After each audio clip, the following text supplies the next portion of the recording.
ನೋಡ್ತಾ ಇದ್ರೆ ಒಂದ್ ಕಡೆ ಕಣ್ಣಲ್ಲಿ ನೀರ್ ಬರುತ್ತೆ, ಮತ್ತೊಂದ್ ಕಡೆ ರಕ್ತ ಕುದಿಯುತ್ತೆ. ರಕ್ತ ಕುದಿತಾ ಇದೆ. ಆ ರೀತಿಯಾಗಿ ಅಟ್ಟಹಾಸವನ್ನ ಮೆರೆದು ಹೋಗಿದ್ದಾರೆ ಈ ರಾಕ್ಷಸರು. ಅವರನ್ನ ಚಂಡ್ ಆಡುವಂತ ಸಮಯ ಈಗ ಬಂದಾಗಿದೆ. ಅದಕ್ಕೆ ಸಂಬಂಧಪಟ್ಟಂತೇನೆ ಈಗ ನರೇಂದ್ರ ಮೋದಿ ಅವರ ನೇತೃತ್ವದಲ್ಲಿ ಸಭೆ ಕೂಡ ನಡೀತಾ ಇದೆ. ಪ್ರತೀಕಾರ ಪ್ರತೀಕಾರ ಪ್ರತೀಕಾರ ಇಡೀ ಭಾರತದ ಜನರಲ್ಲಿ ಇರೋದು ಒಂದೇ ಈಗ ಪ್ರತೀಕಾರ. ದಂಡಂ ದಶಗುಣಂ ಉಗ್ರ ರೂಪಂ, ಮುಯಿಗೆ ಮುಯಿ, ರಕ್ತಕ್ಕೆ ರಕ್ತ, ಆಪರೇಷನ್ ಅಸ್ತ್ರ. ಮೋದಿಗೆ ಹೇಳು ಎಂದವರಿಗೆ ಹುಟ್ಟಡಗಿಸಲು ಸಜ್ಜಾಗಿದ್ದಾರೆ. ಈಗ ಉಗ್ರರ ಸವಾಲನ್ನ ಸ್ವೀಕರಿಸಿದ್ದಾರೆ ಮೋದಿ ಮಿಲಿಟರಿ ಅಸ್ತ್ರ.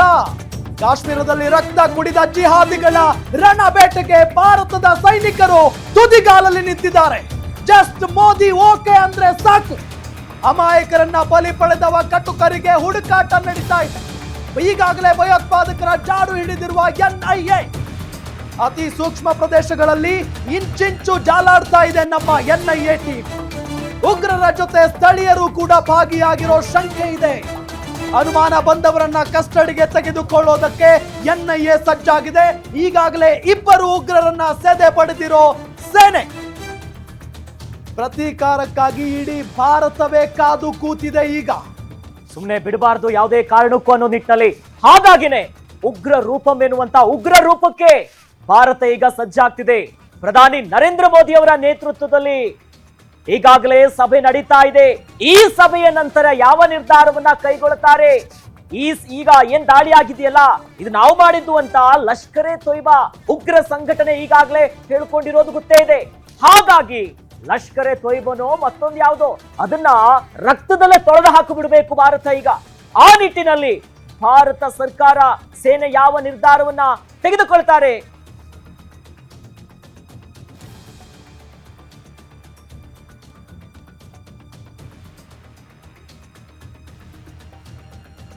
ಎಕ್ಸ್ಕ್ಲೂಸಿವ್ ಫೋಟೋವನ್ನ ನಿಮಗೆ ತೋರಿಸ್ತಾ ಇದೀವಿ ನಾವು. ಈ ಫೋಟೋ ಯಾವುದು?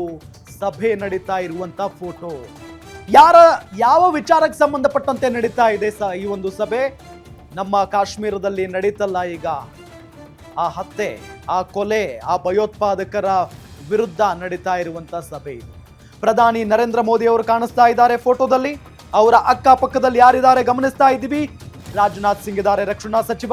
ಇತ್ತ ಅಮಿತ್ ಶಾ, ಕೇಂದ್ರ ಗೃಹ ಸಚಿವ ಅಮಿತ್ ಶಾ ಅವರಿದ್ದಾರೆ. ಎಸ್ ಜೈಶಂಕರ್ ಅವರು ಕೂಡ ಇದ್ದಾರೆ. ಅಜಿತ್ ದೋವಲ್ ಇದ್ದಾರೆ. ಜೊತೆಗೆ 3 ಸೇನೆಯ ಮುಖ್ಯಸ್ಥರು ಕೂಡ ಇದ್ದಾರೆ. ಆ ಎಕ್ಸ್ಕ್ಲೂಸಿವ್ ಫೋಟೋವನ್ನ ನಿಮ್ಮ ಗ್ಯಾರಂಟಿ ನ್ಯೂಸ್ ನಲ್ಲಿ ನೀವು ನೋಡ್ತಾ ಇದ್ದೀರಿ. ತತ್ಕ್ಷಣವೇ ಎಲ್ಲ ನಿರ್ಧಾರ ಆಗಬೇಕು. ಯಾವ ಭಯೋತ್ಪಾದಕರು ಸವಾಲನ್ನ ಹಾಕಿದಾರೋ ಇಡೀ ಭಾರತಕ್ಕೆ, ಯಾವ ಭಯೋತ್ಪಾದಕರು ಸವಾಲನ್ನ ಹಾಕಿದಾರೋ ನಮ್ಮ ಪ್ರಧಾನ ಮಂತ್ರಿಗಳಿಗೆ, ಯಾವ ಭಯೋತ್ಪಾದಕರು ನಮ್ಮ ಅಮಾಯಕ ಜನರನ್ನ ಬಲಿ ಪಡೆದಿದ್ದಾರೋ ಅವರ ವಿರುದ್ಧ ಪ್ರತೀಕಾರಕ್ಕಾಗಿ ನಡೀತಾ ಇರುವಂತ ಸಭೆ ಇದು. ಈ ಸಭೆಯ ಮೇಲೆ ಎಲ್ಲರ ಗಮನ ಇದೆ, ಎಲ್ಲರ ಚಿತ್ತ ಇದೆ. ಈ ಸಭೆಯಲ್ಲಿ ಏನ್ ಚರ್ಚೆ ನಡೀತಾ ಇರಬಹುದು ಅಂತ ಪ್ರತಿಯೊಬ್ಬರು ಊಹೆ ಮಾಡಿಕೊಳ್ಳಬಹುದು ಈ ಕ್ಷಣಕ್ಕೂ ಕೂಡ. ಆದ್ರೆ ಸಭೆಯ ನಂತರ ಯಾವ ರೀತಿಯಾದಂತ ನಿರ್ಧಾರ ಹೊರ ಬೀಳುತ್ತೆ ಅನ್ನೋದೇ ಈಗಿರುವಂತ ಕುತೂಹಲ. ಇಡೀ ದೇಶವೇ ಕಾಯ್ತಾ ಇದೆ ಈ ನಿರ್ಧಾರಕ್ಕೋಸ್ಕರ. ಪ್ರಧಾನಿ ನರೇಂದ್ರ ಮೋದಿ ಅವರು ಯಾವ ನಿರ್ಧಾರ ತೆಗೆದುಕೊಳ್ತಾರೆ, ಯಾವೊಂದು ಆಪರೇಷನ್ಗೆ ಅಸ್ತು ಅಂತಾರೆ, ನಮ್ಮ ಭಾರತದ ಮಿಲಿಟರಿ ಈ ಪಾಪಿಗಳನ್ನ ಹೆಂಗೆ ಅಟ್ಟಾಡಿಸಿ ರಕ್ತದಲ್ಲೇ ಉತ್ತರ ಕೊಡ್ತಾರೆ ಅನ್ನೋ ನಿಟ್ಟಿನಲ್ಲಿ ಇಡೀ ದೇಶ ಕಾಯ್ತಿದೆ. ಹಾಗಾಗಿ ಬಹಳ ಪ್ರಮುಖ ಸಭೆ ಇದು. ದೃಶ್ಯದಲ್ಲಿ ಗಮನಿಸ್ತಾ ಇದೀವಿ, ಪ್ರಧಾನಿ ನರೇಂದ್ರ ಮೋದಿ ಅವರ ನೇತೃತ್ವದಲ್ಲಿ ಸಭೆ ಆಗ್ತಿದೆ. ಸಾಮಾನ್ಯ ಸಭೆಯಲ್ಲ, ಇಡೀ ದೇಶದ ಪ್ರತಿಯೊಬ್ಬರು ಕೂಡ ಕಾದು ನೋಡ್ತಿದ್ದಾರೆ. ಮುಂದೇನು ಸರ್ಜಿಕಲ್ ಸ್ಟ್ರೈಕ್ ಆಗುತ್ತಾ, ಏರ್ ಸ್ಟ್ರೈಕ್ ಮಾಡ್ತಾರಾ, POK ಇರುವಂತಹ ಪಾಕಿಸ್ತಾನದ ರಾಕ್ಷಸರು ಯಾರಿದ್ದಾರಲ್ಲ ಇವರನ್ನ ಮಟ್ಟ ಹಾಕೋದಕ್ಕೆ ಯಾವ ರೀತಿಯಾದಂತಹ ಒಂದು ಆಪರೇಷನ್ ಮಾಡ್ತಾರೆ. ಪ್ರತಿ ಒಂದು ರಕ್ತ ಏನು ಬೀಳ್ತಲ್ಲ ನಮ್ಮ ಭಾರತ ಅಮಾಯಕರು ಏನೋ ಆರಾಮಾಗಿದ್ರು, ಆದ್ರೆ ಇವರ ದಾಳಿಯಿಂದ ಪ್ರಾಣ ಹೋಗಿದೆ. ಒಬ್ಬೊಬ್ಬರ ಪ್ರಾಣಕ್ಕೂ ಬಿದ್ದಿರುವಂತಹ ಹನಿ ಹನಿ ರಕ್ತಕ್ಕೂ ಬೆಲೆ ತೆತ್ತಲೇಬೇಕು. ಜನ ನೋಡ್ತಿದ್ದಾರೆ. ಹಾಗಾಗಿ ಮುಂದಿನ ನಡೆ ಏನಿರುತ್ತೆ, ನರೇಂದ್ರ ಮೋದಿ ಅವರು ಯಾವ ರೀತಿಯಾಗಿ ತಂತ್ರ, ಮತ್ತೊಂದು ಕಡೆಯಲ್ಲಿ ಸುಮ್ಮನೆ ಆಪರೇಷನ್ ಎಲ್ಲ ಗಡಿಬಿಡಿ ಮಾಡಿದ್ರೆ ಆಗಲ್ಲ. ಇಂಥ ಸಿಚುವೇಶನ್ ಅಲ್ಲಿ ಬಹಳ ನೀಟಾಗಿ ಪ್ಲಾನ್ ಮಾಡಿ ಸ್ಟ್ರಾಟಜಿ ಯೂಸ್ ಮಾಡಬೇಕಾಗುತ್ತೆ. ಹಾಗಾಗಿ ದೇಶದ ಘಟಾನುಘಟಿಯವರಿದ್ದಾರೆ ಅಲ್ಲಿ. ರಕ್ಷಣಾ ಸಚಿವರಿದ್ದಾರೆ, ವಿದೇಶಾಂಗ ಸಚಿವರಿದ್ದಾರೆ, ಅಜಿತ್ ದೋವಲ್ ಇದ್ದಾರೆ, ನ್ಯಾಷನಲ್ ಸೆಕ್ಯೂರಿಟಿ ಅಡ್ವೈಸರ್ ಅವರು, ಜೊತೆಯಲ್ಲಿ ನಮ್ಮ ಭಾರತದ 3 ರಕ್ಷಣಾ ವಲಯದ ಮುಖ್ಯಸ್ಥರು ಕೂಡ ಇದ್ದಾರೆ. ಹಾಗಾಗಿ ಎಲ್ಲರ ಇನ್ಪುಟ್ಗಳನ್ನ ತೆಗೆದುಕೊಂಡು ಸ್ಟ್ರಾಟಜಿಕಲಿ ಹೆಂಗೆ ಸುಮ್ಮನಿರಬಾರ್ದು, ಯಾವ ರೀತಿಯಾಗಿ ಅವ್ರನ್ನ ಮಟ್ಟ ಹಾಕಬೇಕು, ಎಲ್ಲಾ ರೀತಿಯಾದಂತ ಇಂಚಿಂಚು ಮಾಹಿತಿಯನ್ನ ಪಡ್ಕೊಂಡು ಈಗಾಗಲೇ ಈ ಘಟನಾ ಸ್ಥಳಕ್ಕೆ ದುರಂತ ಏನಾಯ್ತಲ್ಲ, ಅಮಿತ್ ಶಾ ಅವರು ಹೋಗಿದ್ರು ಘಟನಾ ಸ್ಥಳಕ್ಕೆ, ಎಲ್ಲಾ ರೀತಿಯಂತ ಮಾಹಿತಿಯನ್ನ ಪಡ್ಕೊಂಡಿದ್ದಾರೆ. ಎಲ್ಲದರ ಜೊತೆಗೂಡಿ ಮುಂದಿನ ನಡೆ ಏನು ಅನ್ನೋದರ ಬಗ್ಗೆನೇ ಚರ್ಚೆ ಆಗ್ತಿದೆ. ಎಕ್ಸಾಕ್ಟ್ಲಿ ಅಖಿಲೇಶ್, ನೀನು ಹೇಳಿದ ಹಾಗೆ ಇಡೀ ಭಾರತದ ಜನಸಂಖ್ಯೆ, ಇಡೀ ಭಾರತದ ಜನ ಕಾದು ಕೂತಿರುವಂತ ಒಂದು ಸಭೆ ಇದು, ಕಾದು ನೋಡ್ತಾ ಇರುವಂತ ಒಂದು ಸಭೆ. ಯಾಕೆ ಅಂತ ಹೇಳಿದ್ರೆ ಅಮಾಯಕ ಜನರನ್ನ ಆ ರಣ ರಾಕ್ಷಸರು ಯಾವ ರೀತಿಯಾಗಿ ಹತ್ಯೆ ಮಾಡಿ ಹೋಗಿದಾರೋ, ಯಾವ ರೀತಿಯಾಗಿ ನಮ್ಮ ಭಾರತಕ್ಕೆ ಸವಾಲನ್ನ ಹಾಕಿ ಹೋಗಿದಾರೋ ಅದನ್ನ ತೀರಿಸುವಂತ ಸಮಯ, ಪ್ರತೀಕಾರ ತೀರಿಸುವಂತ ಸಮಯ, ಪ್ರತೀಕಾರವನ್ನ ತೆಗೆದುಕೊಳ್ಳುವಂತ ಸಮಯ ಈಗ ಬಂದಿದೆ. ಇಷ್ಟು ದಿನಗಳ ಕಾಲ ಎಲ್ಲೋ ಸಣ್ಣ ಪುಟ್ಟದಾಗಿ ಮಾಡ್ಕೊಂಡು ಹೋಗ್ತಾ ಇದ್ರು, ಹೋಗ್ಲಿ ಬಿಡು ಅಂತ ಹೇಳಿ ಬಿಡ್ತಾ ಇದ್ರು.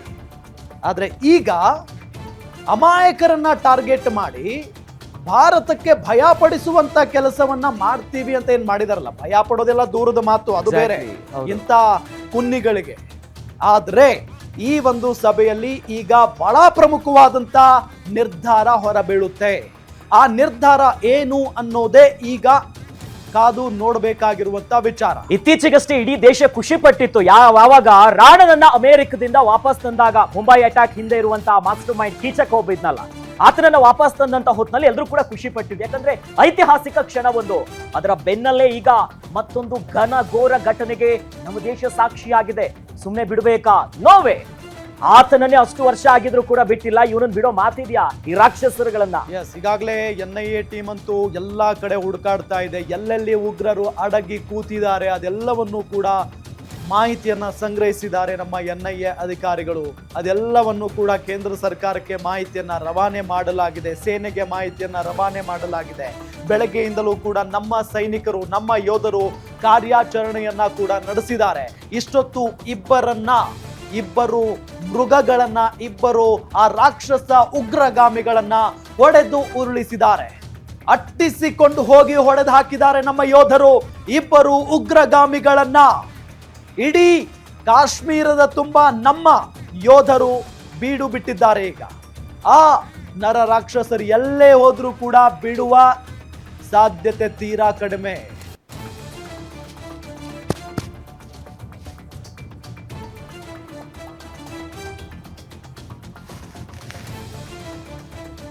ಹಾಗಾದ್ರೆ ಈ ಒಂದು ಸಭೆ ಈಗ ನರೇಂದ್ರ ಮೋದಿ ಅವರ ನೇತೃತ್ವದಲ್ಲಿ ನಡೀತಾ ಇದೆ.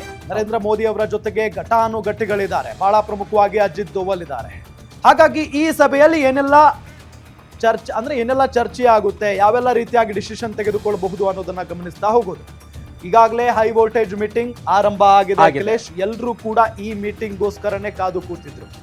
ಈ ಕ್ಷಣಕ್ಕೋಸ್ಕರ ಪ್ರತಿಯೊಬ್ಬರಿಗೂ ಕೂಡ ದ್ವೇಷ ಇದೆ, ಸಿಟ್ಟಿದೆ, ರಕ್ತ ಕುದಿತಾ ಇದೆ. ಆದ್ರೆ ಡಿಸಿಷನ್ ತೆಗೆದುಕೊಳ್ಳುವಂತ ಅಧಿಕಾರ ಸಾಮಾನ್ಯ ಜನರಿಗೆ ಇರೋದಿಲ್ಲ. ಇಲ್ಲಿ ಏನು ಕೂತಿದಾರಲ್ಲ ಪ್ರಧಾನಿ ನರೇಂದ್ರ ಮೋದಿ ಅವರ ನೇತೃತ್ವದಲ್ಲಿ ಏನ್ ನಡೀತಾ ಇದೆಯಲ್ಲ ಸಭೆ, ಅವರಿಗೆ ಮಾತ್ರ ಡಿಸಿಷನ್ ತೆಗೆದುಕೊಳ್ಳುವಂತ ಅಧಿಕಾರ ಇರೋದು. ಹಾಗಾಗಿನೇ ಎಲ್ಲರೂ ಕೂಡ ಕಾದು ಕೂತಿದ್ದಾರೆ. ಈಗ ಹೈ ವೋಲ್ಟೇಜ್ ಸಭೆ ಆರಂಭ ಆಗಿದೆ ಪ್ರಧಾನಿ ನರೇಂದ್ರ ಮೋದಿ ಅವರ ನೇತೃತ್ವದಲ್ಲಿ.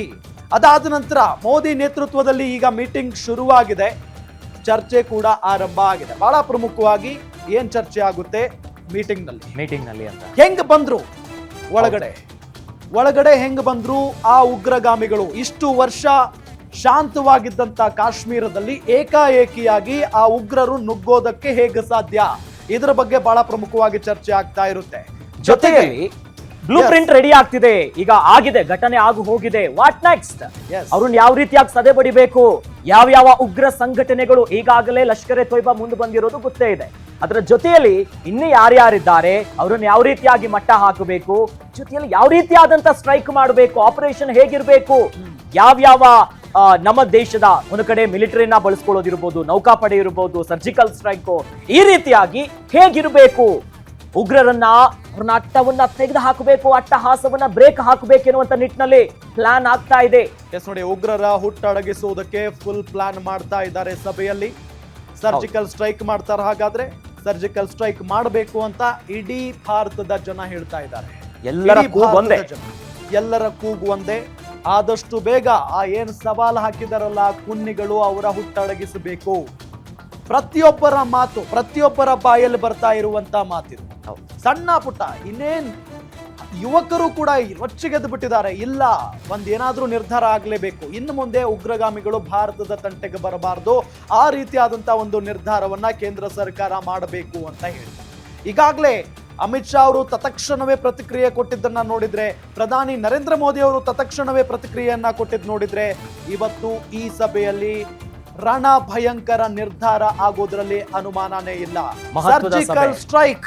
ಸರ್ಜಿಕಲ್ ಸ್ಟ್ರೈಕ್ ಈ ಹಿಂದೆ 2016-19 ಏನ್ ನಡೆದಿತ್ತಲ್ಲ, ಅದೇ ರೀತಿ ಅದೇ ಮಾದರಿಯಲ್ಲಿ ನಡಿಬೇಕು. ಉಗ್ರ ತಾಣಗಳಿಗೆ ಹೊಕ್ಕಿ ಹೊಡಿಬೇಕು, ಧ್ವಂಸ ಮಾಡ್ಲೇಬೇಕು, ಯಾವುದೇ ಕಾರಣಕ್ಕೂ ಬಿಡ್ಲೇಬಾರ್ದು ಅನ್ನುವಂತ ಮಾತುಗಳು ಎಲ್ಲರ ಮನಸ್ಸಲ್ಲಿ ಇರೋದು ಅದೇ. ಸುಮ್ಮನೆ ಬಿಡಬಾರ್ದು. ಭಾರತ ಶಾಂತಿ ಮಂತ್ರವನ್ನ ಪಠಿಸೋ ಕಾಲ ಮುಗೀತು.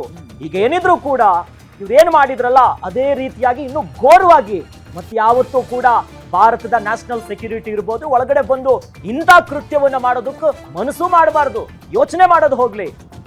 ಹಾಗಾಗಿ ಈಗ ಏನು ಘಟನೆ ಏನಾಗಿದೆಯಲ್ಲ ಎಲ್ಲವೂ ಕೂಡ ಸರ್ವ ಪಕ್ಷ ಜೊತೆಯಾಗಿ ಆ ಧರ್ಮ ಈ ಧರ್ಮ ಜಾತಿ ಗೀತಿ ಏನಿಲ್ಲ, ಅವರ ಕಣ್ಣೀರು ಏನೇನು ಹೋಯ್ತಲ್ಲ ಇಂಚಿಂಚು ಅವನ್ನ ಒರೆಸೋದಕ್ಕೆ ಅವರ ಸಾವು, ಯಾರ್ಯಾರಿಂತ ಹೀನ ಕೃತ್ಯ ಮಾಡಿದಾರಲ್ಲ ಅದೊಂದೇ ಈಗ ಉಳಿದಿರೋದು.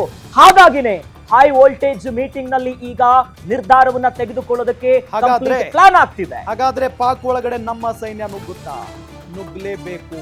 ನಮ್ಮ ಸೈನಿಕರು ಹೋದ್ರೆ ರಕ್ತ ಕುಡಿದೇ ವಾಪಸ್ ಬರಲ್ಲ. ಅದಕ್ಕೆ ಸಾಕಷ್ಟು ಬಾರಿ ಉತ್ತರವನ್ನ ನಮ್ಮ ಸೈನಿಕರು ಕೊಟ್ಟಾಗಿದೆ. ಈ ಪಾಪಿ ಭಿಕ್ಷುಕ ರಾಷ್ಟ್ರ ಪಾಕಿಸ್ತಾನದವರೆಗೂ ಕೊಟ್ಟಾಗಿದೆ. ಅವರು ಸಾಕ್ತಾ ಇರುವಂತ ಈ ಉಗ್ರಗಾಮಿಗಳಿಗೂ ಕೂಡ ಕೊಟ್ಟಾಗಿದೆ ಉತ್ತರವನ್ನ. ಪದೇ ಪದೇ ಈ ರೀತಿಯಾದಂತ ಅಟ್ಟಹಾಸವನ್ನ ಮೆರಿತಾ ಇದ್ದಾರೆ. ಯಾರು ಇಲ್ಲದಂತ ಸಂದರ್ಭದಲ್ಲಿ ಬಂದು ನಮ್ಮ ಅಮಾಯಕ ಜನರ ಮೇಲೆ ಅಟ್ಟಹಾಸವನ್ನ ಮೆರೆದು 27 ಜನರನ್ನ ಹತ್ಯೆ ಮಾಡಿ ಅಷ್ಟೂ ಕುಟುಂಬಗಳನ್ನ ಅನಾಥ ಮಾಡಿ ಹೋಗಿದಾರಲ್ಲ ಇವರಿಗೆ ತಕ್ಕ ಪಾಠವನ್ನ ಕಲಿಸಲೇಬೇಕು ಅಂತ ಹೇಳಿ ನಡೀತಾ ಇರುವಂತಹ ಸಭೆ ಇದು. ಹಾಗಾಗಿನೇ ಸರ್ಜಿಕಲ್ ಸ್ಟ್ರೈಕ್ ನಡಿಬೇಕು ಅಂತ ಹೇಳಿ ಭಾರತದ ಕೂಗು ಇದೆಯಲ್ಲ, ಅದಕ್ಕೆ ತಕ್ಕಂತೆ ಇವತ್ತು ಡಿಸಿಷನ್ ತೆಗೆದುಕೊಳ್ಳಲಾಗುತ್ತೆ. ಹಾಗಾದ್ರೆ ಭಾರತದ ಜನರ ಕಣ್ಣೀರು ಒರೆಸುವಂತ ಡಿಸಿಷನ್ ತೆಗೆದುಕೊಳ್ತಾರಾ? ಕಾಶ್ಮೀರದಲ್ಲಿ ಕೆಲವೇ ಕ್ಷಣಗಳಲ್ಲಿ ಮಹಾ ಸುದ್ದಿಗೋಷ್ಠಿ ನಡೆಸಲಿದ್ದಾರೆ ನಾಯಕರು. ನೋವೇ ಚಾನ್ಸೇ ಇಲ್ಲ, ಸುಮ್ಮನೆ ಬಿಡೋ ಮಾತೇ ಇಲ್ಲ. ಕೆಲವೇ ಕ್ಷಣಗಳಲ್ಲಿ ಲೆಕ್ಕ ಚುಕ್ತ ಮಾಡೋ ಸುದ್ದಿಗೋಷ್ಠಿ ನಡೆಯುತ್ತೆ.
ಪಾಕಿಸ್ತಾನದ ವಿರುದ್ಧ ಕಠಿಣ ನಿಲುವು ತೆಗೆದುಕೊಳ್ಳುವಂತಹ ಸಾಧ್ಯತೆ ಇದೆ. ಪಹಲ್ಗಾಮ್ ದಾಳಿ ಕುರಿತಂತೆ ಮಾಹಿತಿ ನೀಡಲಿದೆ ಎಂಇಎ ವಿದೇಶಾಂಗ ಇಲಾಖೆ.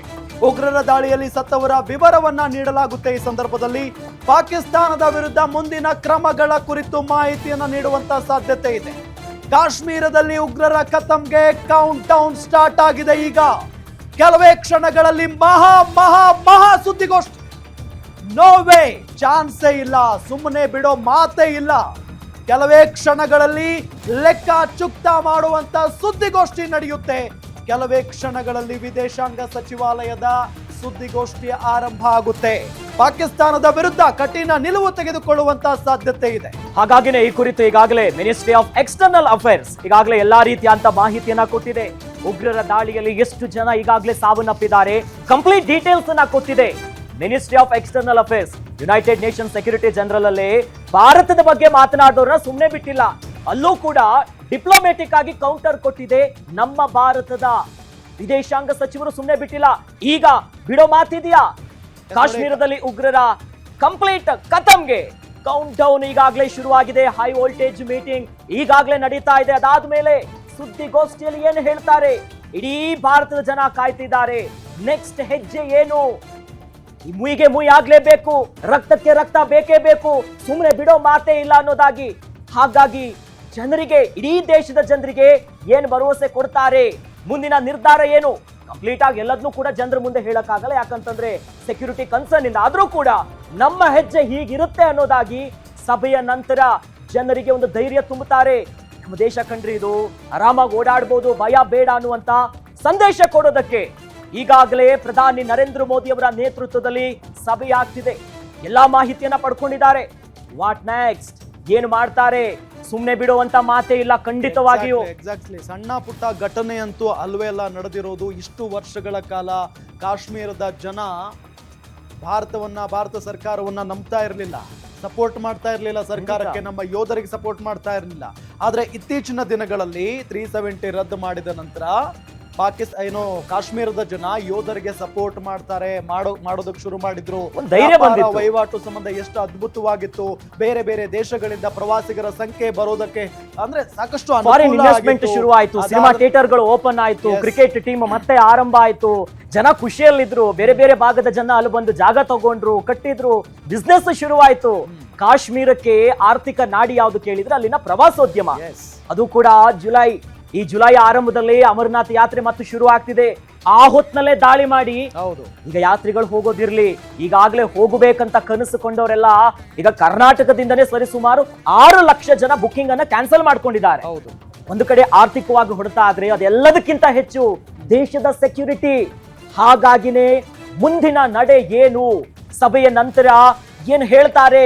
ಇದು ಪ್ರತಿಷ್ಠೆಯೂ ಕೂಡ ಹೌದು. ಯಾಕೆ ಅಂತ ಹೇಳಿದ್ರೆ ಎಲ್ಲೋ ಅಡಕೊಂಡು ಕೂತ್ಕೊಂಡು ಯಾವಾಗೋ ಬಂದು ದಾಳಿಯನ್ನ ನಡೆಸೋ ಇವ್ರಿಗೆ ಇಷ್ಟು ಧೈರ್ಯ ಆಗಿದ್ರೆ, ಭಾರತ ವಿಶ್ವದಲ್ಲೇ ದೊಡ್ಡ ಮಟ್ಟದಲ್ಲಿ ಬೆಳೆದು ನಿಂತಿದೆ ಎಲ್ಲಾ ರೀತಿಯಲ್ಲೂ ಕೂಡ. ಇಂಥ ಭಾರತವನ್ನ ಎದುರಾಕೊಂಡು ಈ ಕುನ್ನಿಗಳು ಬದುಕೋದಕ್ಕೆ ಸಾಧ್ಯ? ಇವರನ್ನ ಏನ್ ಮಾಡಲಾಗುತ್ತೆ ಅನ್ನೋದು ಇನ್ನೇನು ಕೆಲವು ಕ್ಷಣಗಳಲ್ಲಿ ಗೊತ್ತಾಗುತ್ತೆ. ಸಂಪೂರ್ಣವಾಗಿ ಮಾಹಿತಿಯನ್ನ ನೀಡದೇ ಹೋದ್ರೂ ಕೂಡ ಕೆಲವು ನಿರ್ಧಾರಗಳನ್ನ ತಿಳಿಸ್ತಾರೆ ಈ ಸಂದರ್ಭದಲ್ಲಿ. 100% ಒಂದು ಅಂತಿಮವಾದಂತ ನಿರ್ಧಾರ ಅಂತೂ ತೆಗೆದುಕೊಳ್ತಾರೆ. ಹಾಗಾದ್ರೆ ಸಭೆಯಲ್ಲಿ ಯಾವ ರೀತಿಯಾದಂತ ನಿರ್ಧಾರ ಆಗಲಿದೆ, ಏನ್ ಚರ್ಚೆ ಆಗ್ತಾ ಇದೆ, ಎಲ್ಲದರ ಬಗ್ಗೆಯೂ ಕೂಡ ಮಾಹಿತಿಯನ್ನ ನೀಡ್ತೀವಿ.